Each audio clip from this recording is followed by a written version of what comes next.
Hey everyone, how's it going? Welcome to another session with Ramped Careers. This is Mitch and Manoj, and today we're going to chat about how do you find a company and a role to apply for. Step one in the job search process. Let's talk through how do we find a company to begin with. I think before you go through that process, the first step that I usually follow is what role do I want?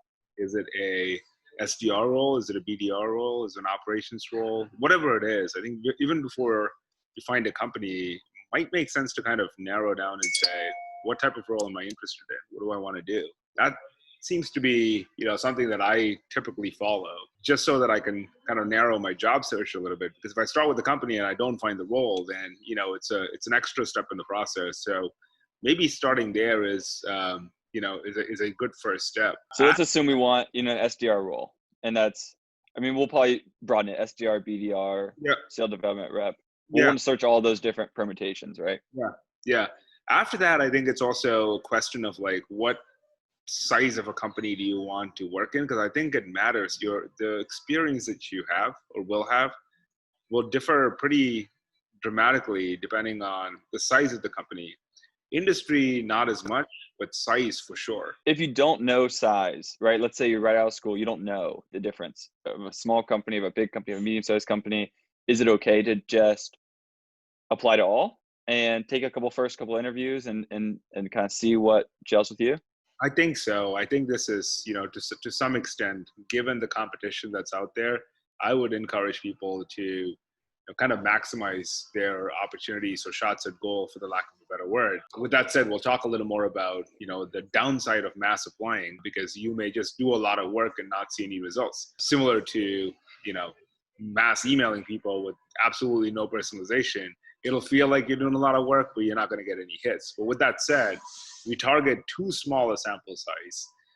The challenge is that it's not a differentiated product yet, or you're not a differentiated product yet, especially for early career jobs. And so you need a bit of volume to give yourself the best chance of success. So if you don't know, whether you want to work at a big company or a small company or a medium-sized company, I think the best thing to do is to get a feel. The only way you'll do it, truly the only way you'll do it, you'll get it is by actually working there. But in the absence of it, an interview can be a somewhat reasonable proxy. For sure. I know when I walked into some big companies, I knew right away, this is not the place for me. But I walked into some small startups as well. I was like, maybe this founder or this team doesn't have it all going on as well. So it can definitely give you some feel.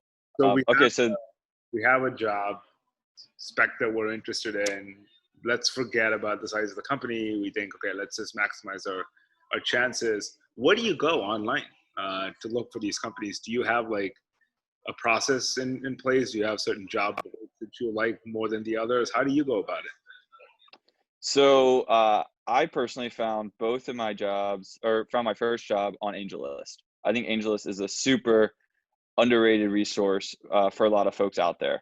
People that are kind of in the tech industry or have been for a little bit, they know what it is and they all love it. But a lot of kids coming out of school, they're using the same old job boards, right? Indeed, Monster, Glassdoor, which, look, go for it, right?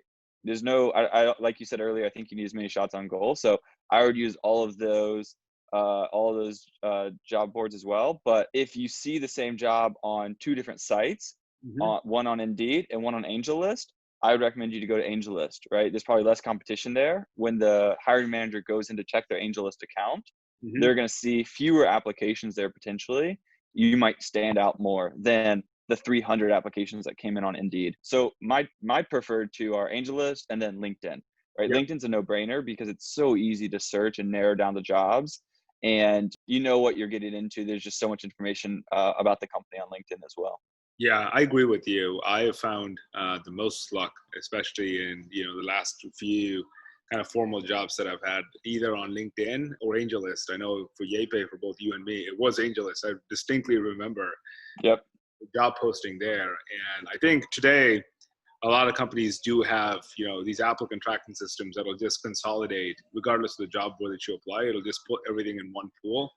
I think candidates oftentimes don't realize the volume of applications that hiring managers deal with, especially for entry-level jobs. Even for the internship position that we've posted at Rammed, I mean, I can't begin to tell you how many applicants we've received for that. When we were, looking for entry-level SDRs, BDRs at YayPay, at some points we used to have 400, 500, 600 applicants for the job.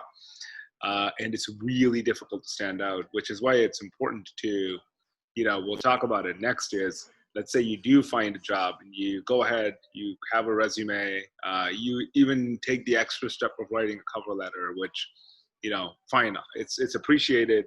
It may or may not be enough. What do? You hit send, but now you're one among 500, 600.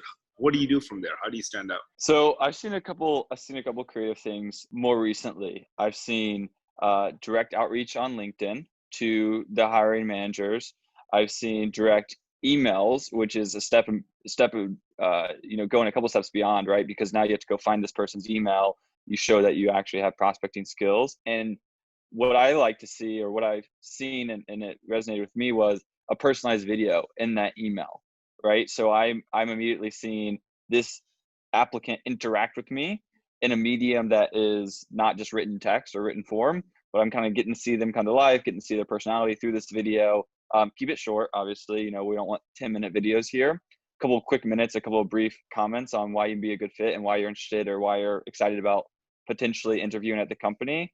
I think that can make a difference. Obviously, looking for referrals into the company can make a huge difference as well. So if you have contacts that work there or friends of a friend that works there. I was just helping my cousin recently get a job a couple of weeks ago, and I was reaching out to like third level contacts that I knew at the company, and they're always more than happy to help out somebody who's applying, at least to give them a couple tips on the company. So I always see those work well. What else have you done in the past, or what have you seen? Yeah, it almost kind of reminds me of this whole, multi-touch outreach process with being an SDR or a BDR. You just can't send an email. You have to find ways to find them on other channels to bring your message and your value proposition to the top of people's minds. The other thing that I've done is, depending on the size of the company, if you feel like you're applying to a smaller mid-sized company and you can have direct audience with the founder or with the head of sales, I have done free work and just them, right? So one of the things that I remember doing at YayPay was sending Anthony something. I think I worked on a few slides, and I just sent him and I said, this is just something that I've put together. I'd love to kind of talk to you about it, right? And that could be anything. If you're an SDR or BDR, you could write a sequence of emails. If you think you can hustle enough, you can get a competitor demo. I know you and I have both done that in the past, right? You could do that.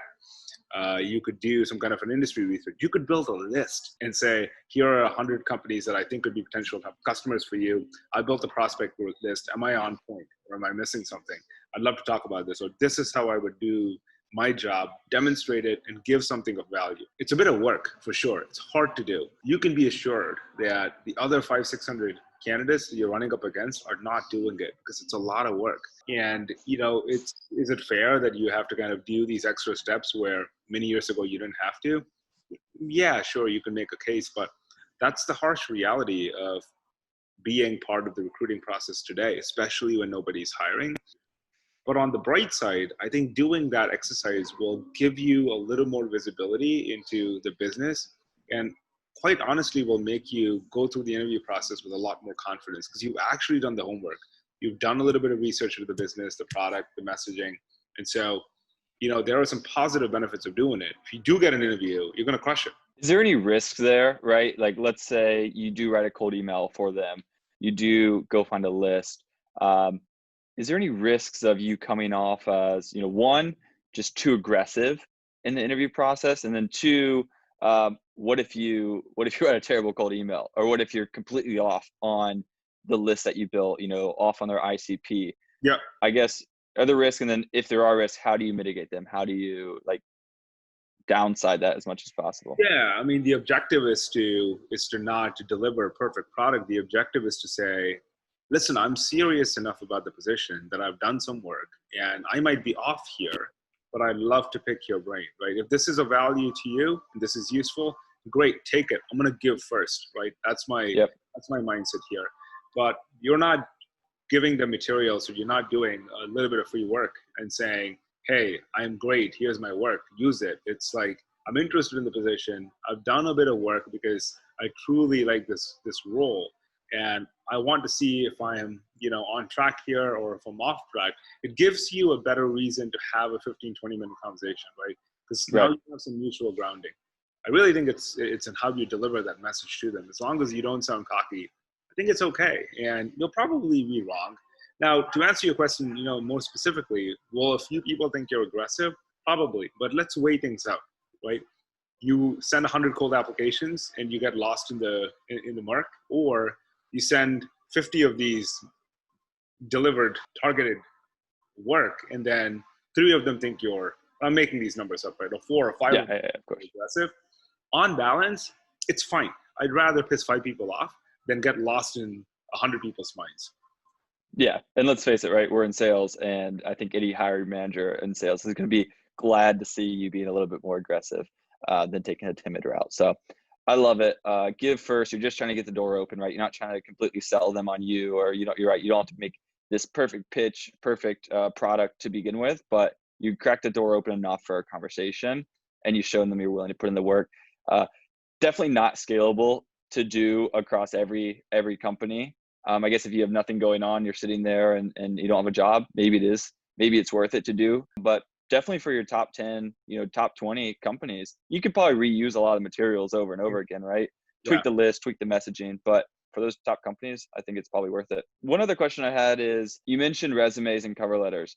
Cover letters, are they dead? Does anyone read them? I get this question all the time. Should I write a cover letter? Yes or no? I mean, it's such a tricky one. I would rather, this is just a personal preference, I would rather see them do some other work than write a 3-paragraph essay on things that I can already see in the damn resume. I'd rather see them write a cold email. I'd rather see them, make a video. I think it's a construct of the past, man. I mean, I think that's from a different age. Who wants to read an essay? I'm not interested. Just send me a resume. Yeah, show me your work. I don't think I ever read one. I don't think I read a single one. And then, what are people doing? It's like, it's the same, like, I believe I can bring these qualifications. I'm hardworking. I've done this. It's like, it's already in your resume. I don't know. I feel like maybe I'm not in the minority here. I find them very annoying.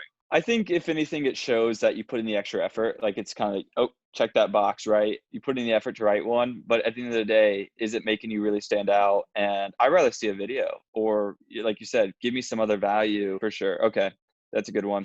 And then with the resume itself, how do you stand out? I think one of the first things I always look at is just simple formatting. Yeah. Does this resume look clean? Is it easy for me to read?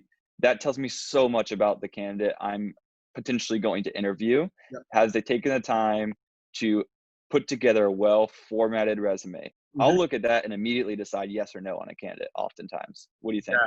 No, I agree. I think, no mistakes, no errors, properly formatted. Not because, we're trying to be anal about it. It's simply because if that's the first interaction that you're going to have with me and that's sloppy, then how am I engendering any confidence in my abilities to send a cold email or, present myself well on the phone? So it just demonstrates a level of polish. And then simple formatting is fine, right? Unless you're applying for some kind of a graphic design job and you want to use your resume as your portfolio, I don't like seeing fancy stuff on there. I mean, appreciate the thought, but I'd rather just see simple resume that just gets straight to the point, especially for entry-level jobs, right? I mean, all, what are you going to have for deep experience? You don't. So just, keep it simple. Yeah, absolutely.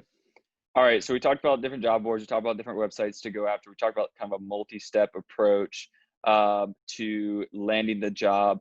The last thing that comes to mind for me is just simple word of mouth. Tell as many people that that you're interviewing, that you're actively looking for a job. Here's the type of job I'm looking for. Here's what I want to get into with my career. Yep. Tell your aunts, uncles, mom, dad, cousins, best friends from school. I found more often than not that through my network or people reaching out to me, that a lot of people land jobs just through word of mouth, and you'll find about a new cool company that you never even heard about, and you'll get that job. Yep. Any other grassroots techniques that we can think of before we wrap up?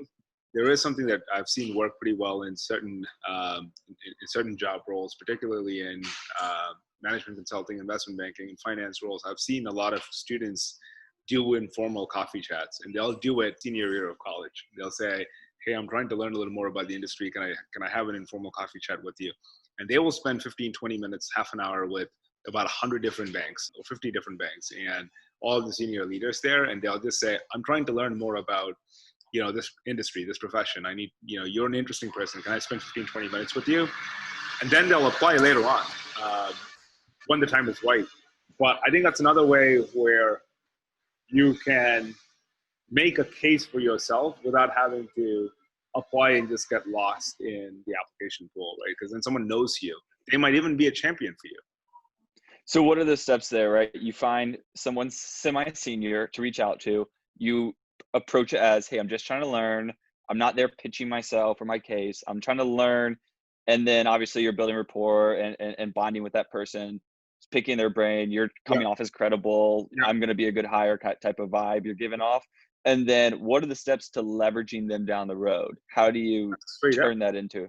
You can ask straight up in the interview. Say, hey, if there were a position to open in the future, and this is an interesting company, what should I do between now and when I apply to give myself the best possible shot of getting your attention, right? Not, can you hire me, or can you put in a good word for me? I never ask that question, right? Because it puts them in an uncomfortable position. If they don't want to, then why ask? Just say, what do I need to do between now and when I apply to give myself the best shot of being a good candidate, right? Because you're saying, what do I need to do? It's on me. I'll do the work. You just tell me. Yep. It works for you. Yep.